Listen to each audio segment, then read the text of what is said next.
Vishnu, you see all the kids' toys behind me? Oh yeah. Where are you at? I'm officially in Toronto for the MLOps World event. It is going to be in person. You are threatening to come. I'm threatening. It's a firm threaten, and you got to send me the times. Yeah, we're going to try and record some live stuff at the event, so should be cool. But today we're talking with Maxime Beauchemin. You know how I am with the names, and I cannot get them right for the life of me. But this guy, if you have not heard of him, you probably have used a tool that he has created, whether that was Airflow or Preset. The dude is all over the place. And sorry, did I say Preset? Is it Preset? Preset's the managed company that he runs, but Superset is the original tool, which is now run by the Apache Foundation. Yeah, there we go. That's what it was. I knew there was something. And so I loved some of his hot takes around like why he would go and start a company around like preset. Well, no, what is it? God, I can't remember the name of it now. I just started Preset. Superset, which is open source, and then started Preset, and the hot takes were about data business intelligence. There we go. That's what it was. So I have a total mind blank right now, and thank you for walking me through that. The other part, which we just dove right into, and I really enjoyed that we got right into it, was this entity-centric type of thing. Maybe what did you take away from that? Like, because I know that you were loving it. Yeah, for sure. I mean, my big takeaway, and I'll go through Max's like bio in a second. Everybody should get to know who this man is and what he's done for all of us. But what we talked about was entity-centric data modeling, and why that's important is increasingly organizations are generating tons of data that we want stored. We're putting that into the data warehouse and using it to drive analytics and machine learning outcomes. But how we make that repeatable, reliable, scalable, and maintainable is through data modeling, which not enough companies do well. That was Max's point, and he gave us sort of an understanding of how to think about doing data modeling in a modern context that isn't just, hey, go read Kimball's books about dimensional modeling.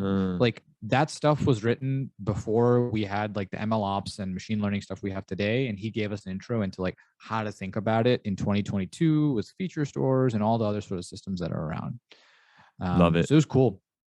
Yeah, let's get into it, man. That was really good. Let me take you through. Oh yeah, let me take you through his bio real quick. Yeah, for sure. So Max, you should follow Max Beauchemin because he's currently the founder and CEO of Preset, but more relevant to this podcast, he's actually the original creator of both Apache Superset, a business intelligence open source tool, and Apache Airflow, which is a data orchestration probably all of you have interacted with. And he has had an exciting career shaped at places like Facebook in 2012, Airbnb in 2014, and Lyft, and so many cool blog posts. Check them out. And do not forget, we started a pretty awesome newsletter that you will want to also subscribe to. If you have not, it's the best of Slack, or just join us in Slack and get all the information, drink from the fire hose. Let's talk with Max. So Max, you just said something pretty interesting, and you talked about this idea of entity-centric data modeling and why that's of interest to you. And let me start by saying, like, I feel like a lot of machine learning is starting to meet the modern data stack, and like people are trying to do machine learning in the data warehouse and are trying to apply concepts like that. Before we get to like actually talking about data modeling, I wanted to get your thoughts on that paradigm of just throwing a shit ton of data into the data warehouse and then doing machine learning on top of it right there. Does that make sense, or are we just like setting ourselves up for a future problem? Yeah, I don't know. I think one thing that makes sense is the data as kind of gravity to it, right? It's kind of a very heavy thing, and the data wants to be together in one place, and ultimately all data wants to be joined and unioned and kind of brought together. So I think that to bring it all in one place and call it data warehouse or a lake or data shack, whatever you want to call it, it makes sense to take all your data and bring it in one place where you can make sense of it. then does it make sense to use the compute resources inside the data warehouse to do ML? It's like bring the compute where the data is, bring the data where the compute is. I don't know. It seems like it does make sense if it is, on a cluster on Snowflake or a cluster, a BigQuery cluster, to bring the compute right there. It's easier to move the compute than moving the data. Then, a SQL, the right set of semantics to express ML transformation, or you start having this stuff where you have like, I remember doing some of that stuff at Facebook where we had UDTFs and UDFs. And so you'd have like ML related user defined, functions inside your SQL. And I think it's not that crazy to think you would have a program running in line in between like SQL resources, right? Like kind of select start from UDTF, and that UDTF can be, whatever language. I think like I was talking with Drew from DBT recently, and he was saying like, oh, they're really interested in people running Python code. They just don't want to be running, Python code in DBT itself. They want for other things to run the Python for them. It's like, I don't want a Python interpreter running random stuff in my own kind of stack. But I think we're getting there. Snowflake's got some stuff. I think where you can run kind of Python inline and things like that. So it doesn't seem that crazy to me. There's been crazier things done in the past. Yeah, you're definitely right that there's been crazier things done in the past. Especially when we think about all the hacks that people have applied to data over the years, over the generations. And I think where that question came from for me, as I've been reading a lot of Chad Sanderson's stuff. He's the director of data platform at Convoy, and he writes a lot about how data modeling is more crucial than ever. We had him on a meetup recently. Check it out to all of our listeners. But he talks about how data modeling is more crucial than ever with the proliferation of data sets, and the fact that they're all ending up in one place where sometimes too little structure is applied. So that's where that came from. But I guess my question to you now is, you mentioned entity-centric data modeling. What does that actually mean, and how does that apply to ML? Yes, it's an idea that I've been pushing forward, not talking a whole bunch about, or not even writing a blog post on, but it's just, I was looking at ML practitioners and what they do and how they work, and just like ML training and what it requires. And really often, I think what you need is a really clear entity and then a shit ton of, features and attributes and things. And some of these things are, just like an attribute of the data. So if you're, doing some predictions around a user, you might have a lot of demographics on that user, and that's interesting.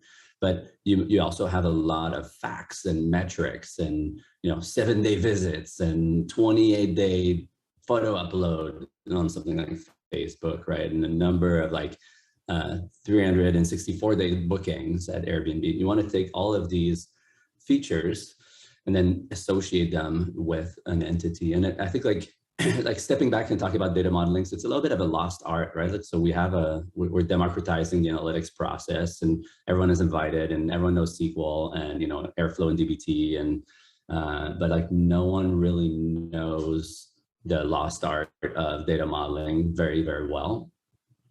So that's kind of an interesting thought. And then getting into so dimensional modeling, like just for people, there's some books, written by Ralph Kimball from probably like, 25, 30 years old, like books around like methodology on how to organize and structure your data, like how to create the right data set so that it's best organized for retrieval and consumption, right? So dimensional modeling is one of these things where you have typically, you have what they call the star schemas or the snowflake schemas, and sounds very fancy, but generally you can think of these schemas as having facts, like something like bookings at Airbnb, and then dimensions that are collections of entities, things like, hosts and, or you have like who is doing the booking, what is the listing for the booking. So those are dimensions, and those dimensions are entity-centric in some ways. Like they're the dimensions, a dimension like user or listing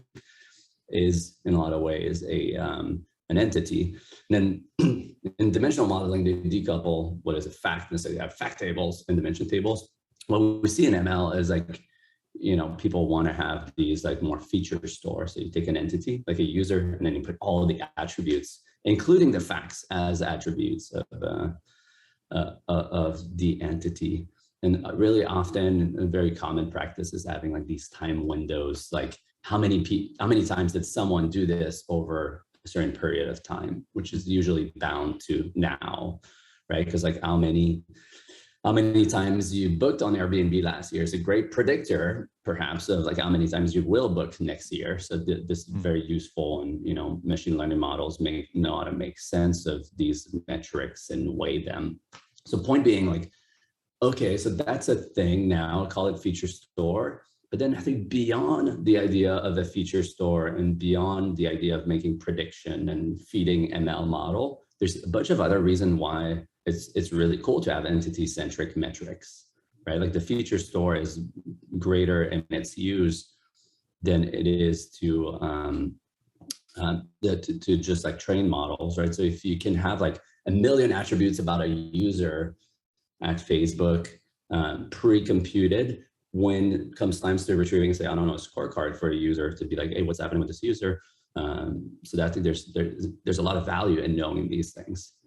And there's a lot of value in having the data organized in that way. And that's what I call, entity-centric modeling, where you have really clear entity and then, an infinity of not only attributes to that user, but features in the sense like time window function and like, metrics at that level too.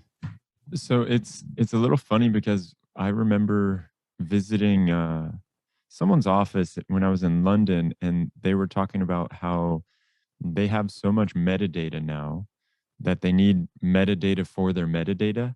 And it kind of feels like you're touching on that a little bit, like the amount of stuff that is going on. But this entity-centric view will be a way around that. It's like you have the main protagonist, and then everything else that goes on there could possibly be a remedy for that. Yeah, it's a really interesting thought. And I think like the idea that metadata is growing is definitely super clear to me too, right? Like this idea too, that we need a metadata warehouse. The same way we have a data warehouse, we need to take all the metadata from the company, like information about lineage and data provenance and data ops information, like operational metadata, like what was computed in one and by which script and who's the owner of that stuff and where's it coming from. So business metadata too, of like labels and definitions. We certainly like have more and more of that. And I think like the stuff like Amundsen and Data Hub, if you're familiar with these like open source project, is like trying to treat all that metadata, like and bring it all in a central place where you build kind of a graph of all your metadata in your organization or all your data assets and bring it all together so you can see kind of neighborhood. So you look at a table, you know where it's coming from, what's upstream and downstream of it, who's the owner, that kind of stuff. And that stuff is like, the more your data platform gets complex and ages and has history, the more important that is to like make sense of stuff. Otherwise, what you're stuck with, like, tribal knowledge and asking your peers, like, can I trust this table? Is that reliable? Where's it coming? Who owns this stuff? So that's an interesting thought, that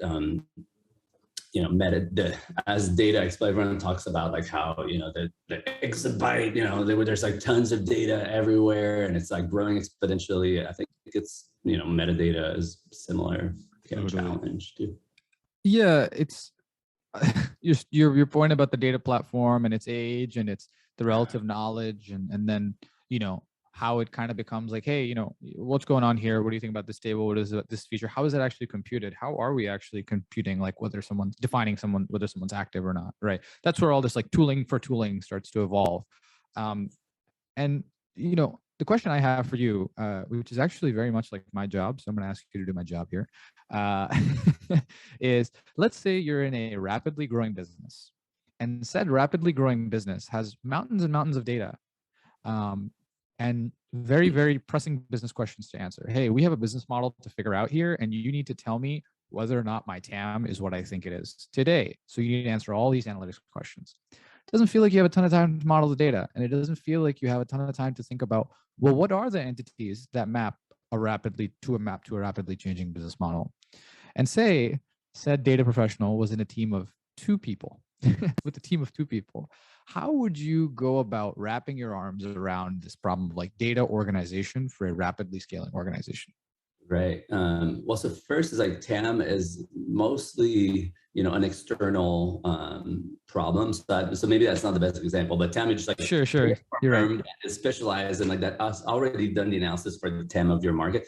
Well, let's say, what if it was a new market that no one really knows about, maybe an emerging market? Yeah. I think then that becomes, it's less of an internal kind of data warehouse type question and maybe more of a research problem for the case of TAM. But let's say if the question is more like your CAC to LTV ratio, customer acquisition cost divided by lifetime value of customers, and pretty intricate, complex, like intra-looking question inside your organization, and you have to say, what is the lifetime value of a customer? You need to figure out, look at your history and your customers and do some projections. And then CAC is how much does it cost me to get a customer? That's pretty introspective of a question too. So how do you do this? I think for me, historically, or a pattern that I've seen in the past is if you're in a rich-ish organization, is you're going to do whatever you need to do to get an answer to that question this week. And that will typically be, a data analyst, or I guess nowadays, maybe it's more an analyst engineer who's like going to go and hit some raw tables and write a shit ton of SQL and then maybe get a half decent answer to that question. And flashbacks then, to last week. And then so that might be like a little bit trying to put a finger in the air, and the best answer I could get you this week is this, and then hopefully this person, then maybe it's the same person, maybe it's a different person, but someone else is working on, closely with this person, and they would be thinking about like, how do we do this right so we can get an answer to this question every week for the foreseeable future, and we can actually measure the trends. And that's a little bit more the data engineer persona who that tends to work at a much slower pace, but does things right, like builds things that are there, that will be there in a year or 2 from now, and maybe 5 years from now. We'll still, this person treats their art like something, or their craft or what they do as a little bit more infrastructure that will have to be maintained in the future. And then maybe, is it the same person or not? Probably not, right? So one is probably vertically aligned and like working on a weekly time frame, and the other one thinks more in terms of like maybe quarters, and and then uses source control and does code review and thinks about data modeling and costs, and make sure that's everything that they've built so far will land every morning before 9 a.m. or, has some SLAs and that sort of thing. So the answer is like, I think in data, as in many, many things in fast moving businesses, you have to do both the short term and the long-term solution in parallel at the same time. The reality is like, do you always have the resources to do both? Often not, right? So it's like you give an answer this week and you put in your pilot project, and maybe you don't get to it until something's on fire, or or an executive is like, I need my CAC to LTV every Monday morning or whatever. Right? I'm kind of processing that answer because there's a lot to dig into there. But what sticks with me is this idea that like, yeah, you're right. Somebody's got to be working on fighting fires, and somebody's got to be working on sort of building the building the foundation, so to speak, exactly, right? Yeah. And splitting that difference and putting 2 different roles there and having 2 different mandates to saying like, we're going to be doing both in parallel is really important for, I think, data teams to both, build and maintain trust, and also like support the business for the long term, right? Because that's the twin mandate you kind of have when you're a data professional. One thing I wanted to ask you about coming off of that is, this conversation has kind of started off on a very, in general, sort of like data team focus, right? Like data engineers, analysts, like what's generally happening in the modern data world. And, it sometimes feels like the machine learning world is like sometimes a subset of that, and other times is like a whole world of its own, and, they're kind of like slightly different forums, there's slightly different experts. And I'm kind of wondering what your reaction is to that. Like, do you feel like the way that we should think about machine learning tooling and stuff is just a subset, or is it a little bit of its own? Yeah, I think there's an interesting parallel to be drawn here. I don't know if you saw, God, I think it's like the future of data. So Andreessen Horowitz came up with the modern data stack diagram. Yeah. So they have a blog post, and there was kind of version 1.0 of it, which brought ML and data, like the whole data platform with ML as part of it in a single diagram.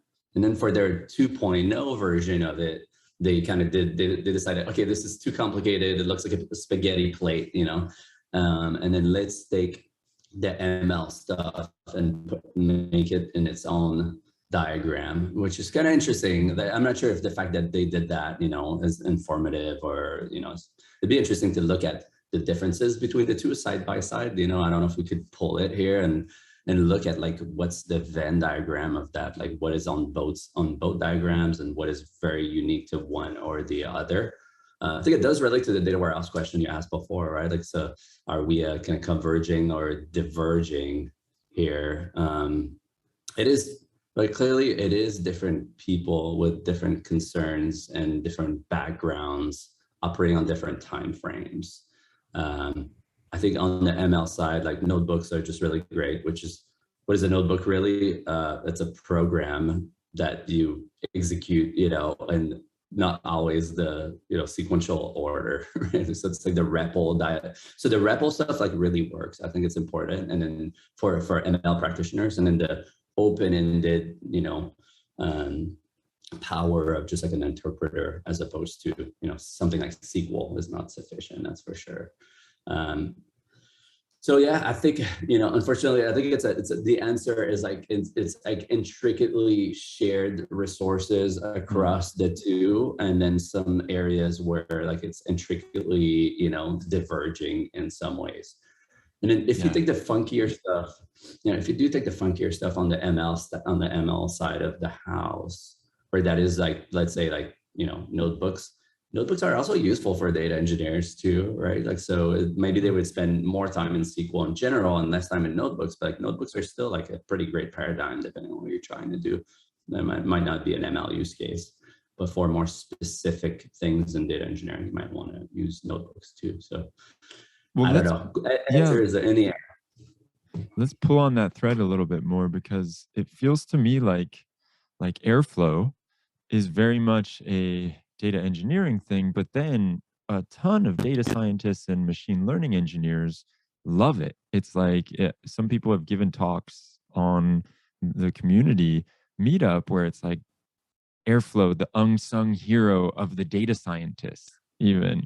And so I wonder about, did you have that in mind? Was like when you're looking at creating a tool like that, or when you're going through it, were you solely focused on a data engineer, and then it just so happens that the data scientists also found a lot of value on it? Or were you doing research looking at what the data scientist use cases were too? Yeah, so there's a fair amount of history there too. So like first, like the inspiration for Airflow. So, you know, Airflow, I started at Airbnb 2014. Actually, I started in between jobs, in between my job at Facebook, and I had taken the job at, you know, at Airbnb. I talked with the team, and it was really clear that, you know, I was going to work on something like Airflow because they didn't really have anything like that. And then I was coming out of Facebook, where Facebook had this Cambrian explosion of like reinventing the whole data platform from scratch, because the data, the scale of the data was just too big to fit in an Oracle or a Teradata database, right? So then they had invented things like Hive and Presto, or had been in the making while I was there. But I'd built their own visualization tools on top of that. I'd built their own kind of data portal, like the metadata repository I was talking about. We had built one of those. We had probably like, I would imagine like 5 to 10 different schedulers, and you know, or like batch processing, like generic computation type things like Airflow. And then there were two of those that had been emerging internally at Facebook, one called Data Swarm and one called DataB, and they're both, you know, a way to run batch jobs, like DAGs of batch jobs, which were expressed as, SQL and or Python. So at that point, and Data Swarm at Facebook had been used for general computation, was used by data scientists, was used by all sorts of people wearing all sorts of different hats. It's just to do like data pipelines, which included a bunch of ML data prep use cases and probably some proper, training as well. So I think like I knew, so when you think about what Airflow is just a way to express DAGs of batch jobs that are kind of time bound, and Airflow will just like allow you to express sets of jobs that depend on each other and provide guarantee about the order of those jobs and when they're going to run. So that's when you think about it, it's not even like a data pipeline specific thing where it's very generic, like it's a scheduler, and an orchestrator. And then what you're going to do in there, is kind of free to like limited only by, what you can trigger in Python, which is like, pretty much anything. So that I knew it was going to be used in all sorts of ways, but, we were talking earlier about all the funky stuff that people do, in the history of data. And then Airflow certainly enabled people to do all sorts of things and, in whatever ways. Now, there's a really good article. I don't know if you saw it. There's an article called The Unbundling of Airflow, written by the people at FAL. It's actually pretty. It's a cool article because it shows like, hey, all this stuff that you've been like doing in Airflow is just like generic computation, generally around data. All these things that you've been doing like now are getting like catered to in a more directed way, right? So if you're doing a bunch, maybe you better do that in dbt. If you're doing data sync, they bring data from your SaaS services, then you should use 5-train or Airbyte. It's kind of an interesting take on it. I guess things specialize. There's like services that emerge that do certain things very, very well, and then Airflow is pushed back to become much more of an orchestrator and less of a compute engine, like generic batch compute engine. For sure. So I have to ask before Vishnu, you jump in, and you've probably been asked this a million times, so forgive me for just following the crowd. As you see astronomer doing what they're doing, like that was never a thought in your mind, or did you analyze trying to do like a managed Airflow and you decided not to? How did that play out? Oh yeah. So for context too, for people who don't necessarily know me and the history, so I started Airflow. I started in another project called Superset. So Apache Airflow, Apache Superset. I started both of those at Airbnb in 2014-15. My passion really went towards Superset because it's visual, it's interactive, it's colorful. I'm kind of I want to disrupt business intelligence, and I want to change the way that mortals work with data every day. And that's just like a much more, or at the time and now still, I think is more interesting to me than data pipelines and orchestration. So after like maybe 2 years of Airflow, I was like, okay, I built this thing, I'm gonna let it fly and let it grow. And my passion really went to Superset, and ended up starting so about 3 years ago, I started a commercial open source company around Superset called Preset. And that's really just kind of following my passion and interest and the stuff I wanted to work on. And also like the risk reward, I think is more interesting, or it's higher risk, higher reward on the data viz, data consumption layer too. How so? Also like for the other, let's talk about it. But first, like for people who don't know what Superset is, urge you to check it out, right? So Superset is an open source, pretty much like data consumption, dashboarding, data exploration, data visualization platform. It's very much a competitor to things like, Tableau and Looker. So like all the things that you can do with Tableau and Looker, you can do with on the open source front with Superset. We've been working super hard on it. So it has become really awesome and really competitive. The risk reward ratio is higher to me because it's such a very like red ocean market, and there's just so many vendors and business intelligence. It's harder to get like open source to come in and disrupt because there's like very, very established vendors, where orchestration was kind of this a little bit more of a new segment. So I did think, about starting, to go more in the direction of Airflow, and investors kind of came to me and were like, hey, wait, don't you start an Airflow company? And my heart and passion was very much like on the superset front. And then I've been really friendly and following closely the folks at Astronomer.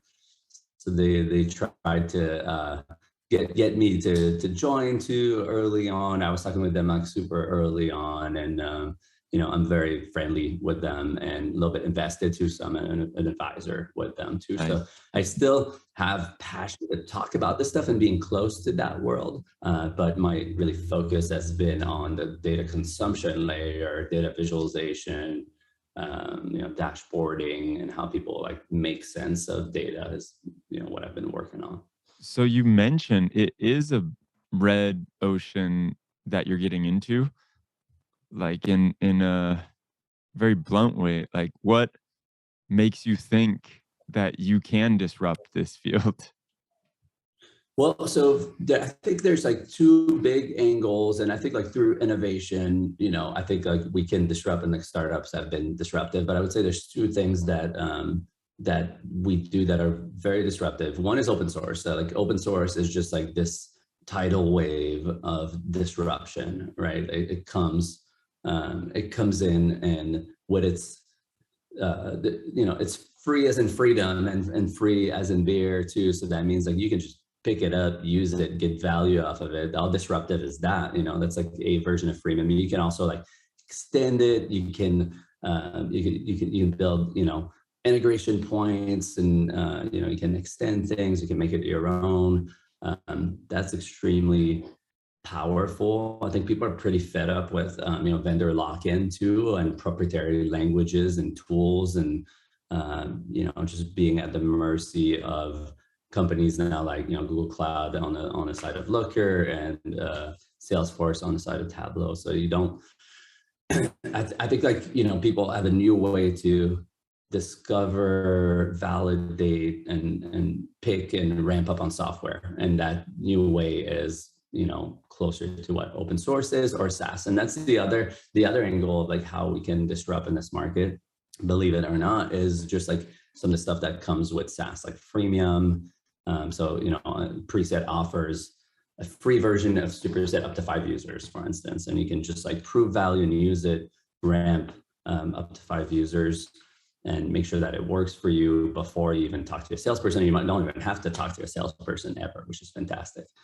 So I think like, all the things that come from SaaS to things like time to value, in our case, like time to first dashboard, time to dashboard, ease of connecting to things. So really focusing on that early journey user experience, and then using like mechanisms like, re-engagement emails, things like being able to send people emails saying, here's some dashboards you might like in your workspace, or in your, that people in your team have created. So things that the mechanisms of, your typical SaaS company as applied to data visualization BI make total sense too, and will make it more virality too, Yeah, this conversation went in exactly the direction I was hoping, despite my complete lack of involvement. So it's outstanding to see that.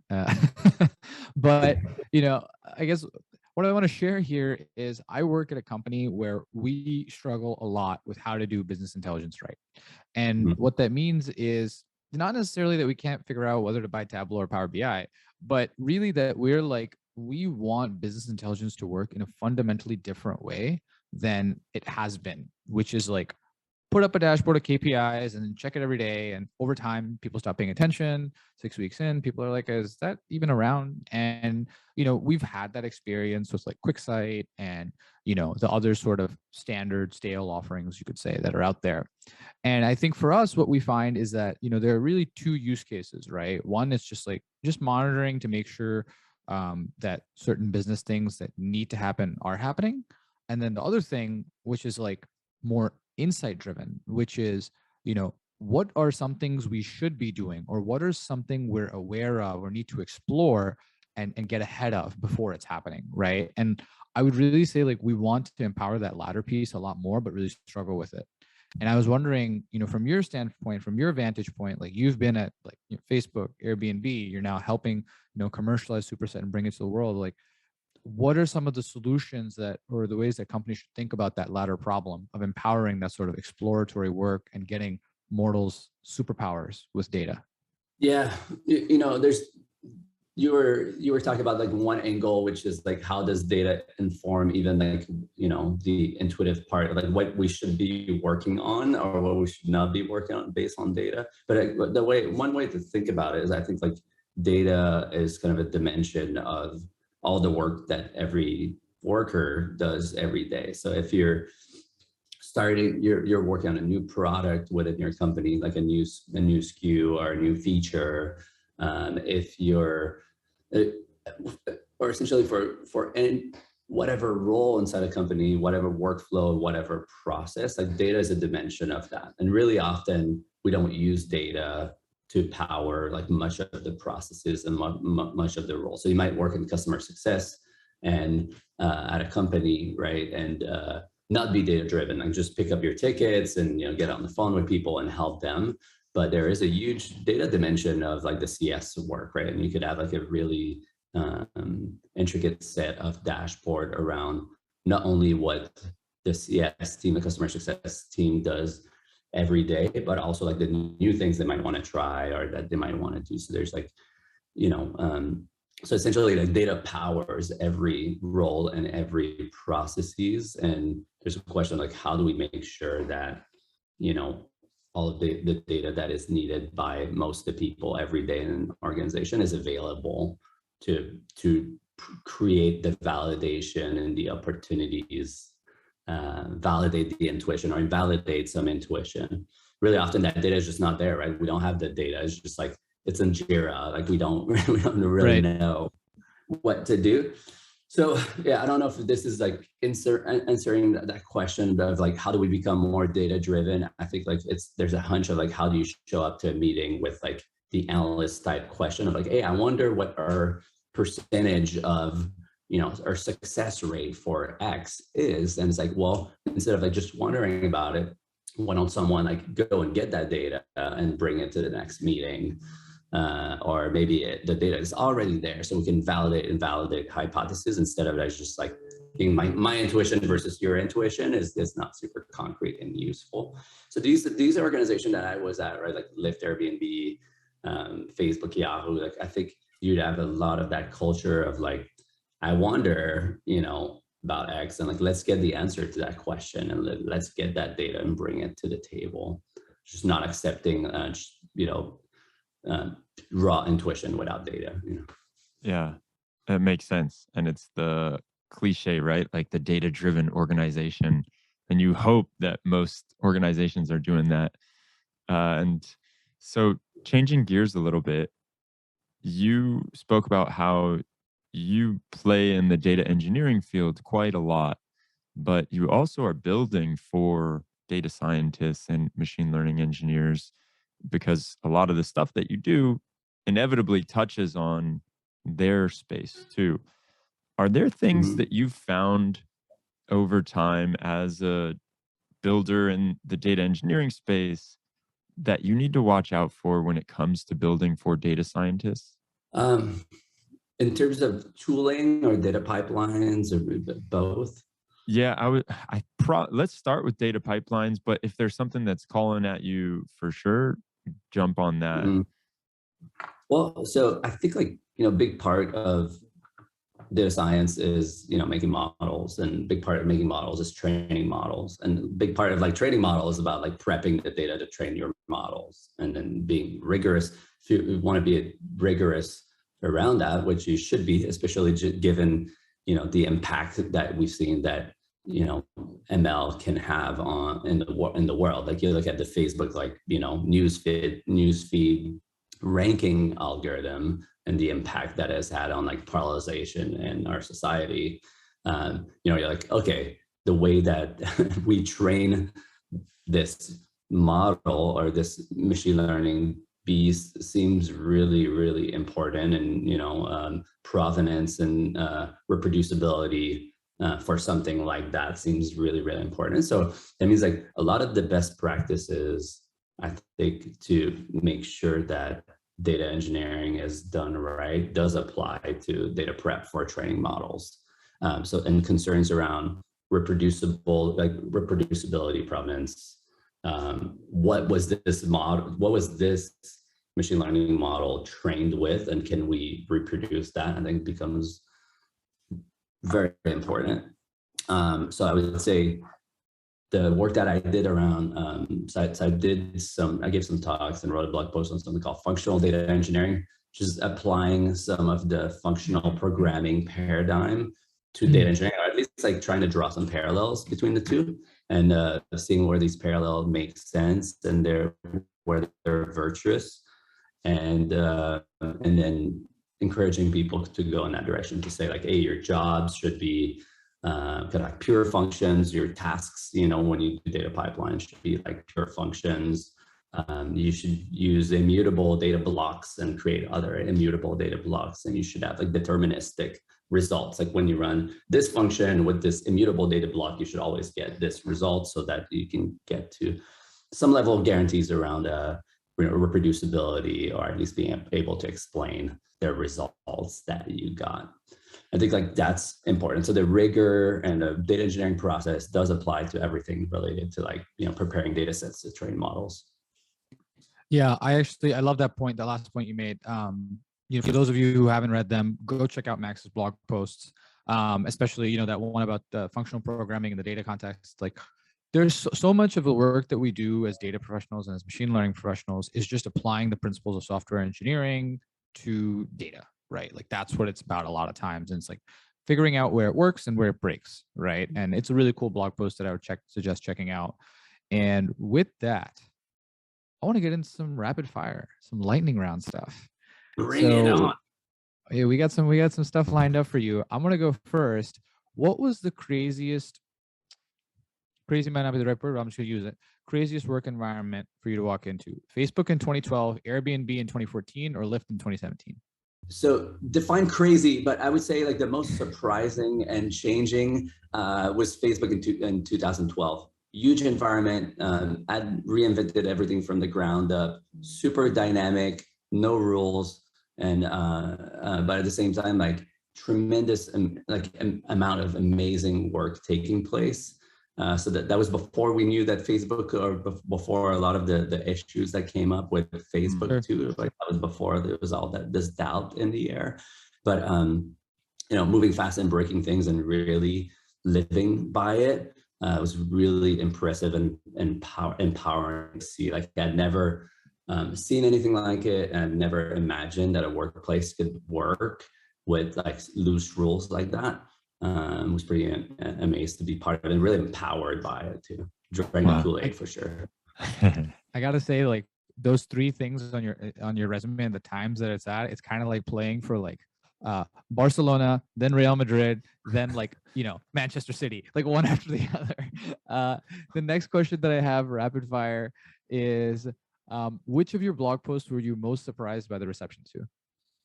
Goodness, I think like the rise of the data engineer was like super well received. I'm not necessarily surprised by it, because I think I'd read maybe 5 years before the rise of the data scientist. I was like, I'm gonna do the same thing for the data engineer, And I knew it was like likely to be fairly big, because I knew that the role was going to be a big role. Yeah.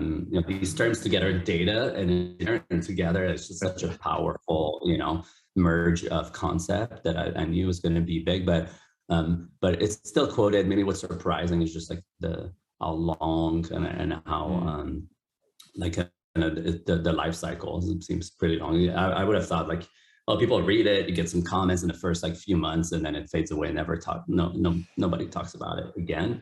Now it's still like people still read this blog post. Yeah.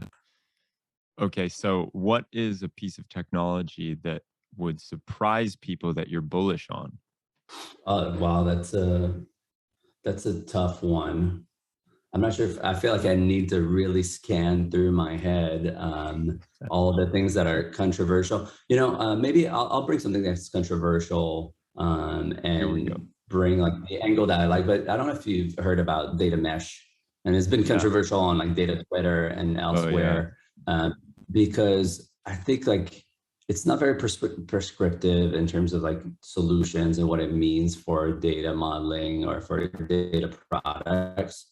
You know, what really it means, but I think it does a really good job at summarizing the issues that we have around the, you know, data governance and like, you know, how people should work with data in modern organization. Vishnu, to your point, you know, it's like people don't really know what are the roles and what are the approaches, and how do we do data right, you know, in large or fast growing companies. So I think they identify some of the challenges very well. I don't think they offer like really clear solutions to it. But they do a good job at summarizing all the issues of our times, you know, and data team culture. It's hilarious you say that, because when we've had people on here that talk about data mesh, I liken it to world peace. It's like, yeah, everybody's for world peace. Like nobody's not saying we don't want world peace. It's just like, how do we go about that? And how do we get it, like, and actually execute on it? That's another story. Like, it's kind of in that, I throw it in that field of my brain. So, all right, I've got a bit more on that. It's like when you read the paper, you're like, oh my God, this is so good. Like, I relate to everything they say. Like, I can't wait to get to the chapter where they offer the solution and solve it all. And then you read it, and it's like treating data like product. I'm like, okay, that's kind of what I've been doing forever, right? And you know, and then it's like, oh, they just renamed this concept to a different name, and that still doesn't. So it's kind of falls flat a little bit on the paper, but it calls out the problems and the pains really well. And speaking, we were talking about Chad Sanders earlier, and he's very much drank that Kool-Aid. And I think he's one of the ones in my eyes that is exploring how to do it and what the remedies could look like at his own job. He's trying to like really move the needle. And so that's a cool one. All right, last one for you. And I'm torn between whether I want to ask you what the last book you read was, or what the most ridiculous piece of marketing around data you've seen has been. So I'll leave it open for you. Oh goodness! I mean, I think that data mesh might be like, it's a little bit like a kind of a consulting, like marketing play, or you know, there's a little bit of like you know, naming things kind of land grab there too. So I think that would go there. I picked up a book that I've just started, and now I got to go look up the exact title, but it's about the life of Frank Zappa as told by his like life partner. And nice. I don't know all the details. I have to go and dig out the exact name. I read like the first chapter, and then now I'm like, I think My Life with Zappa is something like that. I'm just really interested in Zappa as like, you know, a musical genius, kind of good. Very interesting character. Did you see the documentary, the recent one that came out? What was it called? That was good. Yeah, what was it called now? I think it was maybe just called Zappa, or I don't know. I could dig maybe. Out the book. I'm gonna go look at my Amazon purchase list. There you go. But people can dig it out. We can put it in the show notes. Like, let's just put on that. Yeah, the documentary was great. You know, there's something amazing about Zappa is that he's been kind of hoarding his own material. So he's been recording everything. So he's got like he's got like like somewhere in his basement in one of his houses, he's got all the tapes and all of the movies and all of the everything he ever recorded. So we can expect a lot more of the treasures to emerge out of those archives, which is amazing. I'm sure you've seen Zappa Plays Zappa. Yeah, it's Dweezil. Is it Dweezil? Yeah, I haven't seen it. I know it exists. I'm less big on Dweezil, you know, but I'm sure it's a thing. Yeah, I just don't know. I don't know him as much. It's crazy how much. So Dweezil like looks like him and like acts like him, and everything is so crazy how similar it is. Like him.